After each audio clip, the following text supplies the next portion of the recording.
너 시험을 당해 죄 짓지 말고 너 용기를 다해 곧 물리쳐라. 너 시험을 이겨 새 힘을 얻고 주 예수를 믿어 늘 승리하라.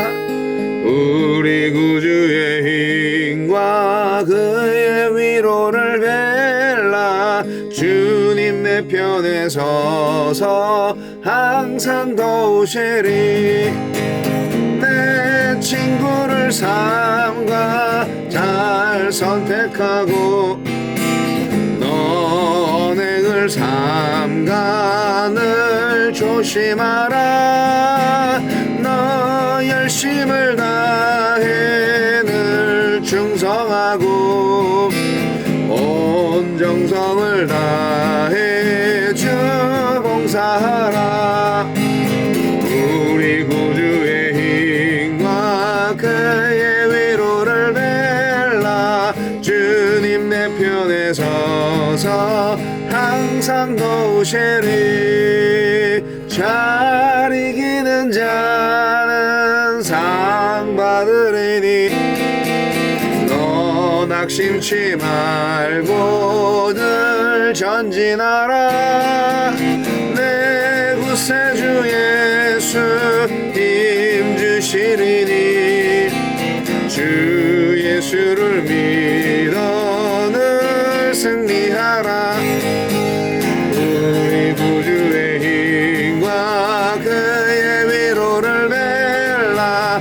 주님 내 편에 서서 항상 도우시리.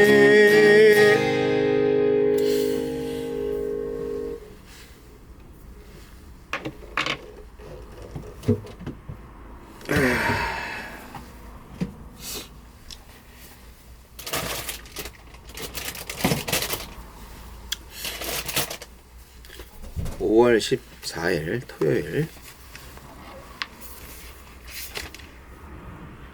사무엘상 4장 1절로 11절 말씀.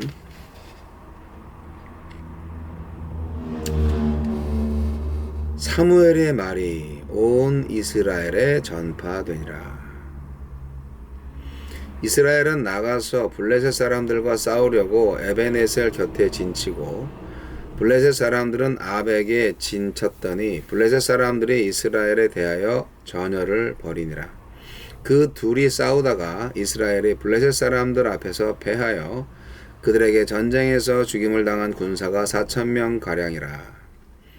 백성이 진영으로 돌아오매 이스라엘 장로들이 이르되 여호와께서 어찌하여 우리에게 오늘 블레셋 사람들 앞에 패하게 하셨는고.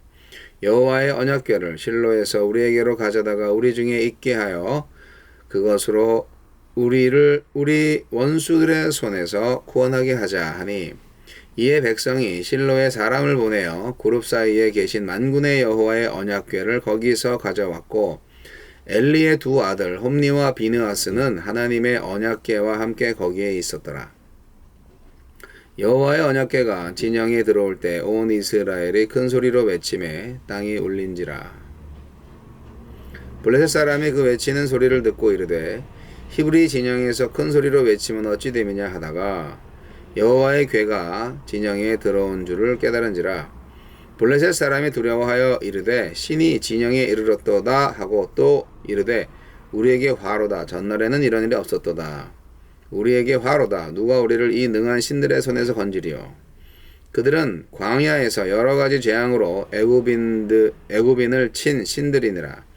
너희 블레셋 사람들아 강하게 되며 대장부가 되라. 너희가 히브리 사람의 종이 되기를 그들이 너희의 종이 되었던 것 같이 되지 말고 대장부같이 되어 싸우리라 하고, 블레셋 사람들이 쳤더니 이스라엘이 패하여 각기 장막으로 도망하였고 살육이 심히 커서 이스라엘 보병에 엎드러진 자가 3만 명이었으며 하느님의 궤는 빼앗겼고 엘리의 두 아들 홈니와 비느하스는 죽임을 당하였더라. 아멘. 언약궤를 빼앗기다. 이스라엘은 블레셋과의 전투에서 패하고 엘리의 두 아들은 죽고 언약궤는 뺏기고 맙니다. 언약궤를 우상화한 이스라엘의 불신앙이 가져온 결과였습니다.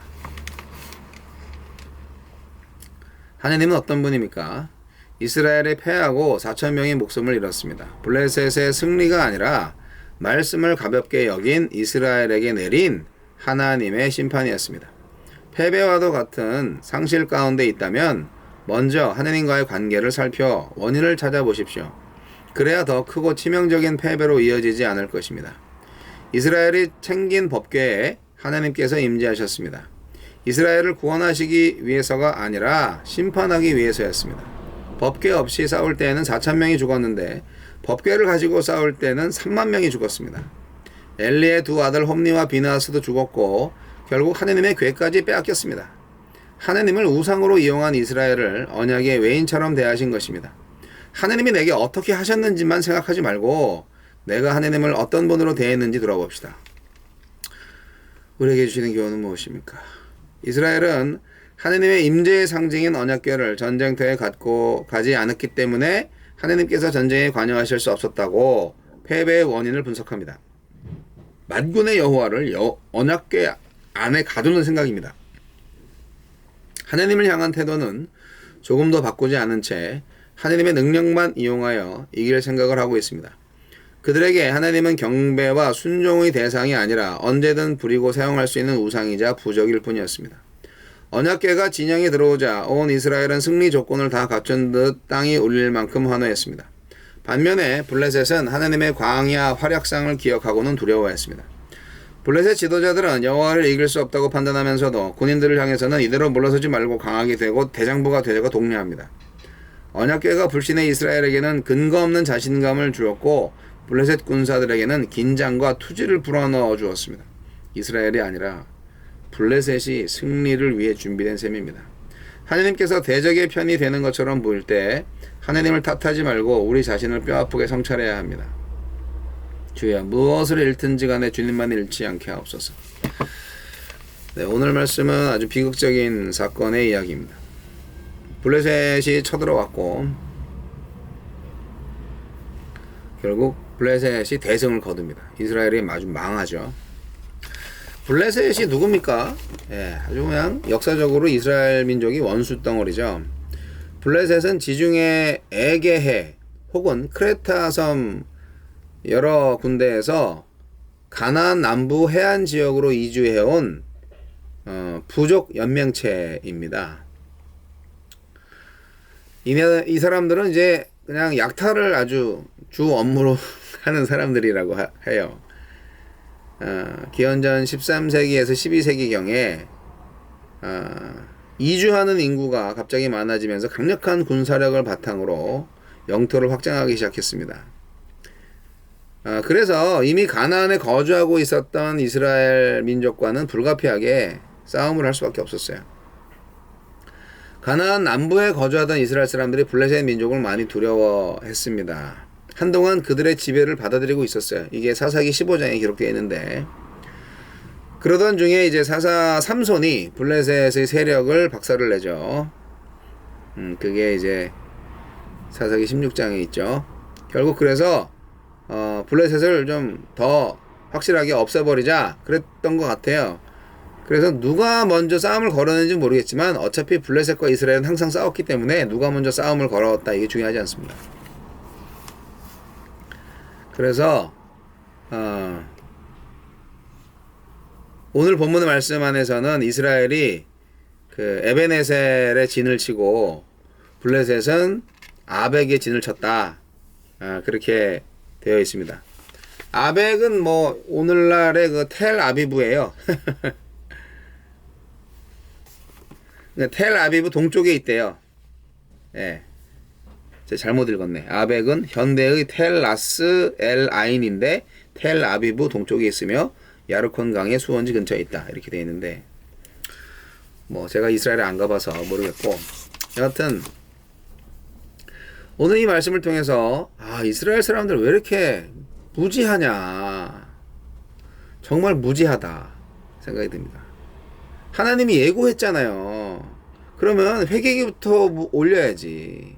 제사를 지내고 정말 가슴을 찢는 회개를 하면서 드디어 올 것이 왔구나 그러면서 하나님의 자비를 구해야지. 그냥 아무것도 하지 않고 예언을 들었다고 지금 분명히 아니 엘리가 망하면 이스라엘이 영적 지주를 잃은 거 아니에요. 어떻게 보면 아이고 하느님의 예고대로 이스라엘은 전쟁에서 졌습니다. 무려 4,000명의 목숨을 잃었습니다.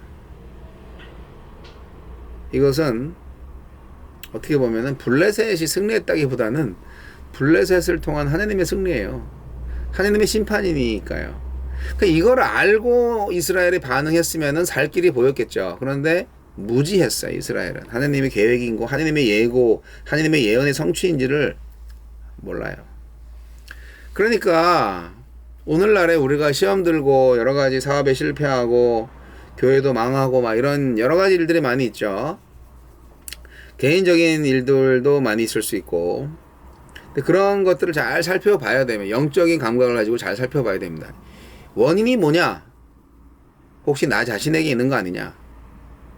외부의 압력이 다 원인으로 볼 수 있고, 어떨 때는 정말 하나님이 왜 나를 이렇게 못살게 구시지? 이런 생각을 할 때도 있고, 오늘의 패배처럼 보이는 우리의 쓰라린 상황, 이거 잘 점검하셔야 됩니다. 나와 하느님과의 관계, 교회와 하느님과의 관계를 먼저 잘 살펴야 될 줄로 믿습니다. 그래야 오늘의 패배가 더 큰 패배로 이어지지 않고 회복되고 다시 승리로 전환될 수 있는데, 이스라엘은 그렇게 하지 못했습니다. 이스라엘은 오판을 했고 아주 교만했어요. 그래서 야, 우리가 하나님의 괴를 가지고 오면 승리할 수 있을 거야. 네, 이런 생각을 한 거죠. 오늘날의 미셔널 처치의 길을 가고자 하는 교회들이 그래도 몇 교회들이 있지만, 많은 교회들이 아직도 구태에 의한 방식으로 교회를 되살리려고 하고 있습니다. 코로나 사태가 좀 진정되었다고 생각하니까 대면 예배를 하면서 예전처럼 똑같이 이제 교회에 오게 하고 교회 프로그램 가동하고 뭐 그런 식으로 합니다. 세미나도 하고 뭐 수련회도 하고. 나 좋습니다. 나쁜 거 아니에요. 그런데 새로운 패러다임의 전환은 없다는 것이 문제입니다. 온라인 예배를 더 강화해야 된다. 온라인 선교를 위한 뭐 투자가 계속 더 이루어져야 된다. 이런 자각도 필요한데, 문제는 체질적으로 선교적 교회로 완전히 전환을 해서 삶의 예배자로 다시 설 수 있는 그런 여러 가지 대책들이 필요한데, 뭐 교회들은 뭐 그렇게 안 하는 것 같아요. 그냥 에휴, 출석이 많이 줄었어. 코로나 풀려도 이제는 힘드네. 이런 얘기만 하고 있는 거죠. 뭐 남의 교회 얘기할 건 없고, 저는 뭐 우리 저 메릴랜드 선교교회는 똑같으니까 그런 차원에서도 문제가 없다고 볼 수 있는데, 그러나 우리가 그래도 한국 교회와 미국에 있는 한인 교회들을 위해서, 또 한국과 미국을 위해서, 세계를 위해서 기도해야 되지 않겠습니까?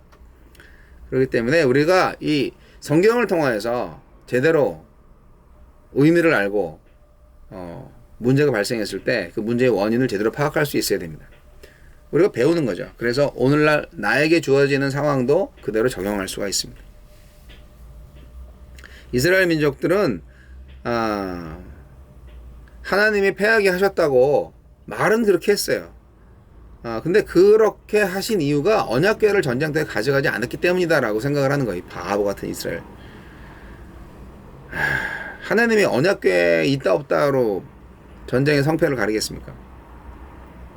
뭐냐면 결국 하나님을 우상으로 삼았던 거예요. 자기가 마음대로 부릴 수 있는 신으로 삼았던 거예요. 우상이 뭐예요? 하나님보다 더 사랑하는 게 우상이지만, 또 한편으로는 우상은 내가 컨트롤할 수 있는 신이에요. 내가 만든 신이에요. 내가 관리할 수 있는 신, 내가 이용해 먹을 수 있는 신이에요. 그게 우상이에요. 그게 이스라엘의 큰 죄입니다. 만군의 여호와 하나님을 언약궤 안에 가둬둘 수 있다고 생각했던 자체가 문제였죠. 어이없는 일입니다. 하나님은 경배와 순종의 대상이지, 가둬놓고 부리는 대상이 아니에요. 결국 언약궤가 진영에 들어오니까 드디어 우리는 이겼다라고 생각합니다. 아주 착각이 이제 도를 넘어섰어요. 블레셋 사람들도 블레셋 군대도 들어와 합니다. 저기 애굽 사람들 다 멸망시켜 놓은 그 신이 왔어. 예, 그렇게 생각하죠. 근데 그래 우리 힘을 내자.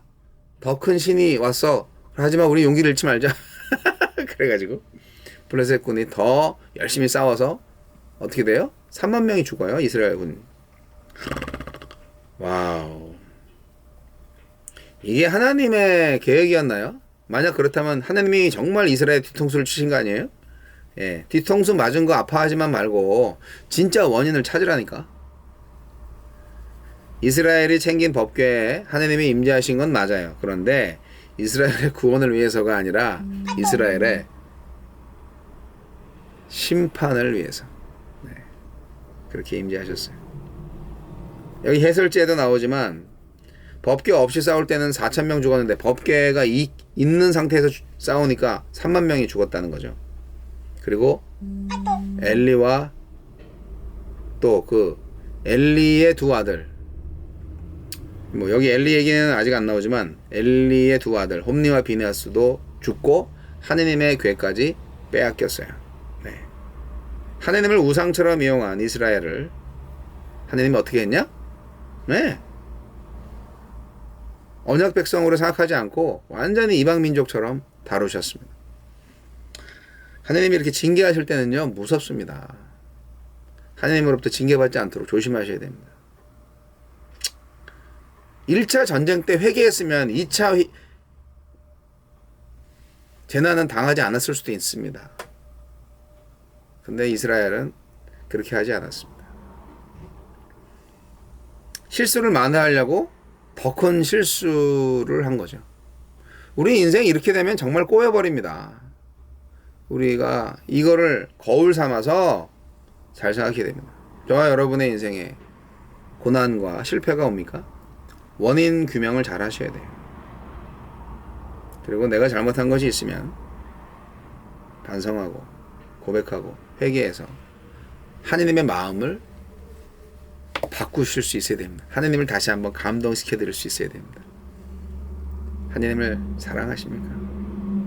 하느님을 우상으로 섬기는 것이 아니라 진정한 하나님으로 경배하고 그분께 전적으로 순종하십니까?